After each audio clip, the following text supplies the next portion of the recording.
Classroom নিবেদনে NTAE solutions.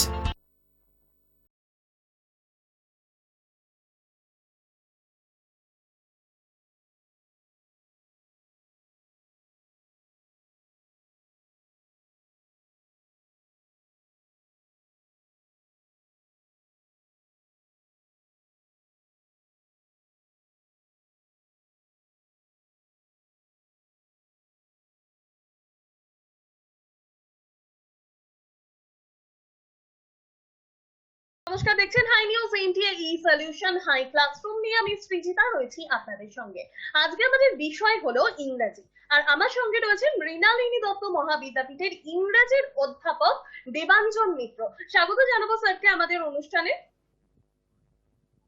Hello, good afternoon. I am very pleased to be part of the program, and today I wish to talk on WBSU syllabus. My topic for today is Gothic literature and the supernaturalism or the elements of supernaturalism in it. And I'd be focusing on the Castle of Otranto, which is a prescribed text in the CC9 or Core Course 9 paper of WBSU. So, should I share the screen now, madam? একদম। Thank you. So, today, the topic of my talk is supernaturalism in Gothic literature.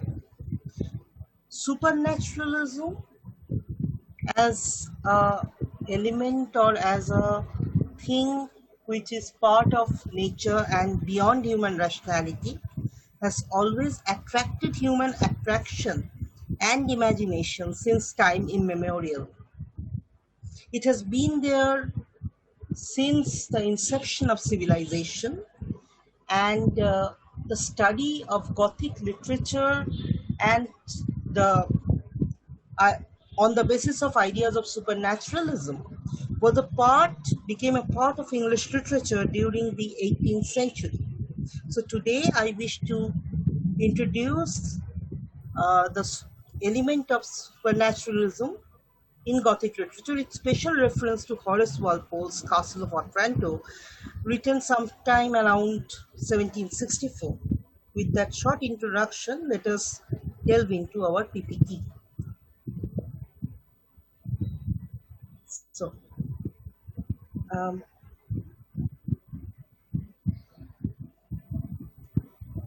the word Gothic has been taken from a barbaric Germanic tribe who ravaged Rome during 3rd to 5th century BC. And therefore, Gothic became connected, the word Gothic became connected with the barbarisms of the Middle Ages and went in disfavor during the long 18th century. However, as humans became more interested into the workings of the human psyche and the processes or the influences that supernaturalism has on human mind, there was an upsurge in the study of Gothic literature with Horace Walpole's Castle of Otranto during the late 18th century. Horace Walpole was a statesman based in Europe. His father was a more prominent statesman than him, and being a royalist, the Gothic architecture was a special inclination of Horace Walpole. He had reconstructed his own house in the manner of the Gothic architectures, and so during the 1760s, when he wrote the Castle of Otranto anonymously, his imagination was highly influenced by his own castle in which he lived, and he actually stressed on the sublime parts of the human nature, the repressed emotions of humanity, and the elements of supernaturalism in his text. So, the nightmares, the inhibitions of the human psyche became an integral part of his text in 1764. And during 1765, when he claimed the authorship, and it was revealed that it was a fictional tale, the text underwent a huge criticism because many had seen this supernatural text as something historic. I would, in my introductory speech to Gothic supernaturalism, I would try to give the audience a list of conventions which had been there since the time of Horace Walpole. And Horace Walpole was a phenomenal figure who introduced these topologies or conventions in his text. So the gloomy settings, the supernaturalism as a setting became an established thematic trope since the time of Horace Walpole. And I have tried to give you a list of all these to make the audience aware about the conventional tropes of Gothic literature and its connection to supernaturalism. Now, as 18th century was a primarily patriarchal society, Horace Walpole also gave us certain themes like the damsel or the lady who is a weak person and is often fainting and in need of a heroic person to come and save her. The several secrets of a royal house, the several curses, the several things which cannot be always rationalized. That forms an integral part of the very gloomy and horrific Gothic text. Interestingly, the dream and the psyche, the human repressive desires, form a very integral part of this kind of text.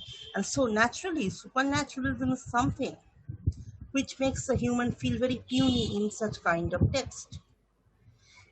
If we come to the images of Gothic architecture, we'll see that Gothic architecture uses all these pointed arcs that are either very, very superfluous in the structure or they go to the utmost downward levels of human imagination.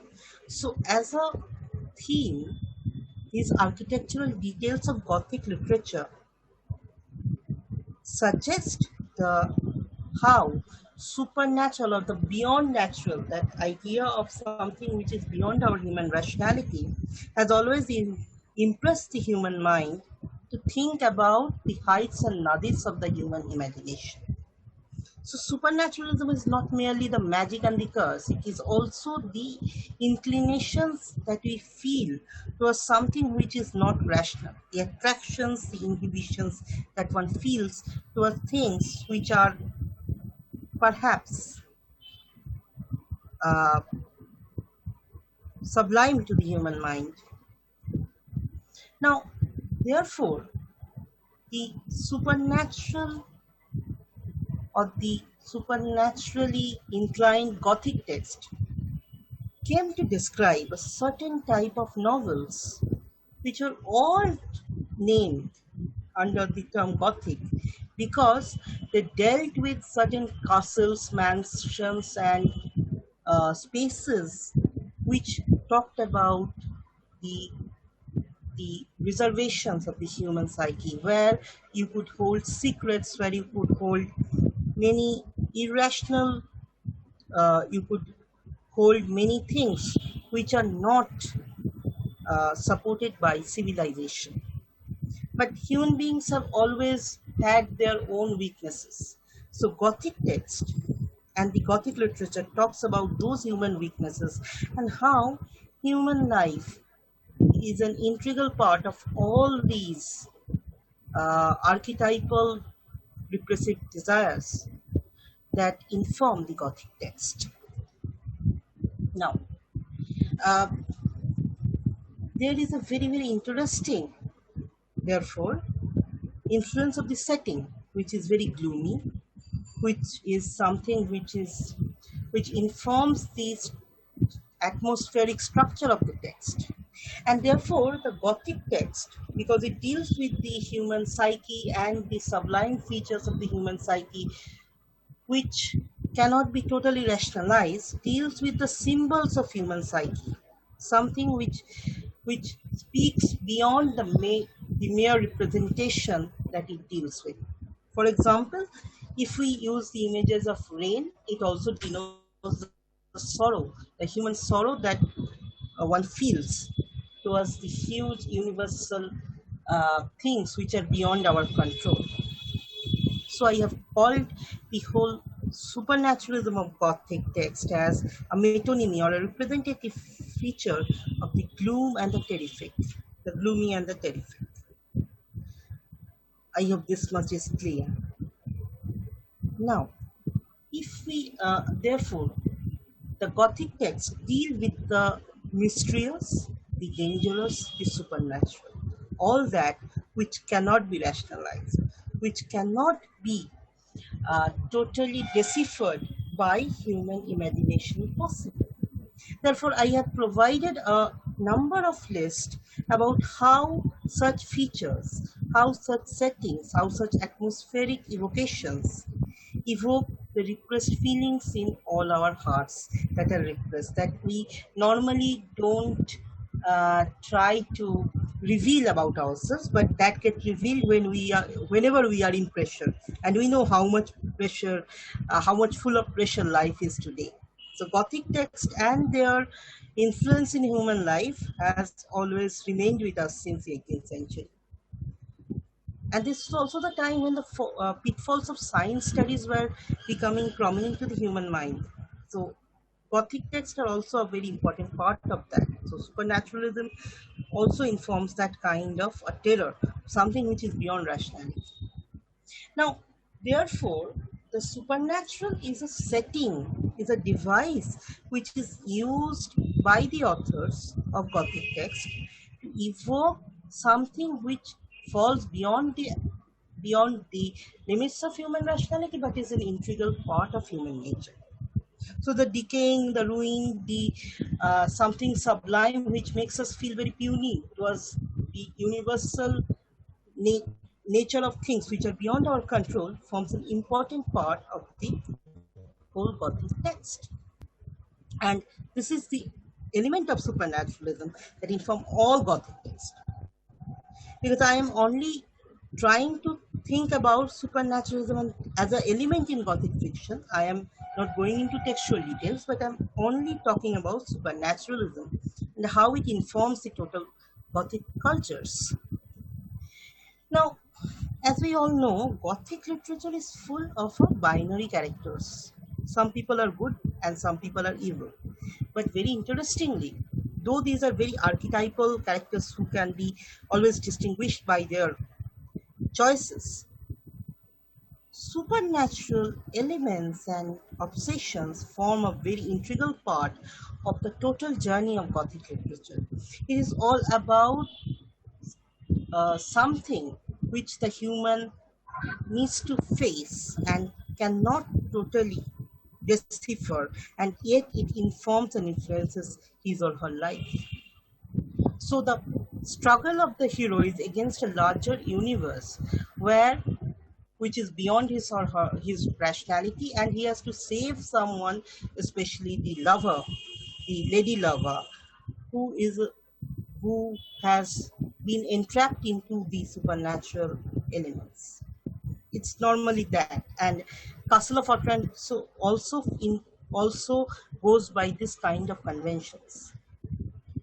So, and there are these elements of supernaturalism, these ghosts, these curses, these castles which are full of mysterious evocations, which form a very integral part of supernatural that is a that is that inform the Gothic text.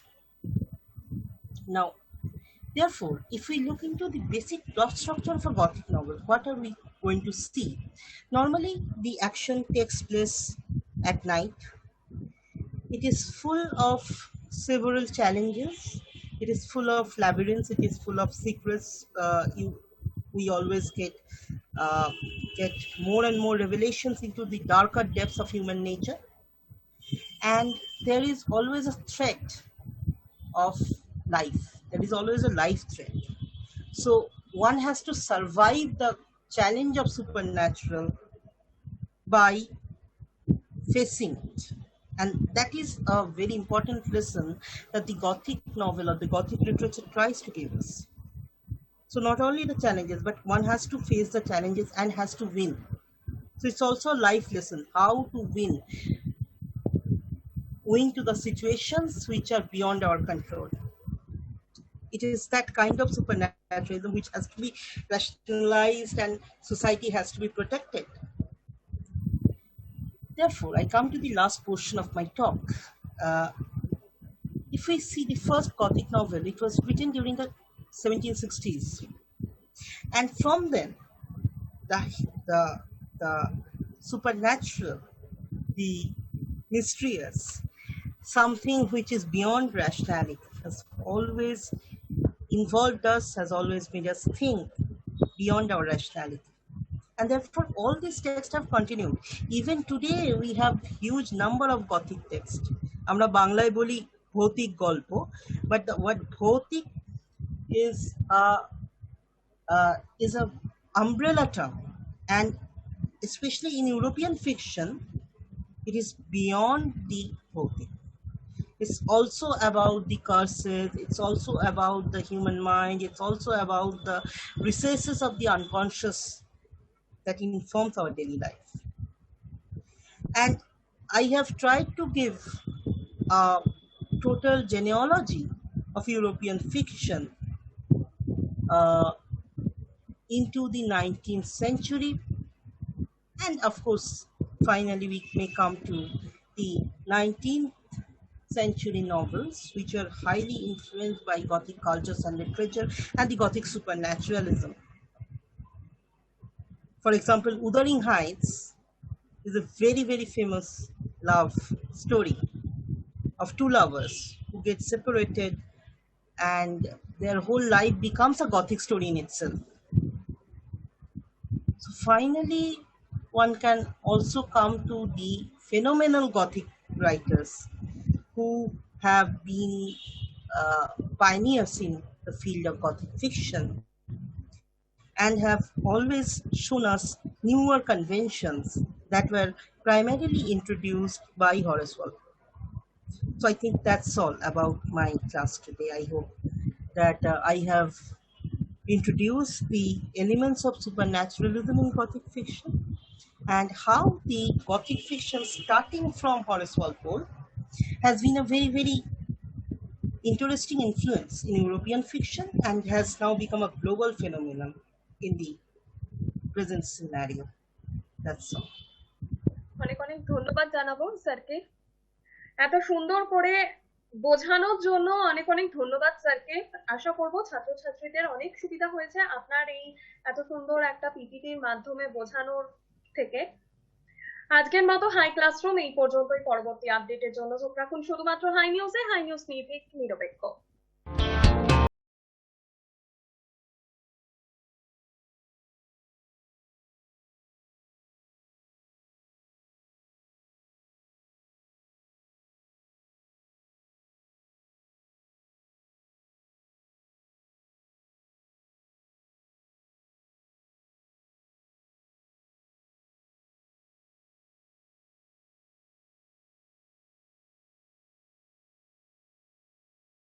Classroom নিবেদনে NTAE solution.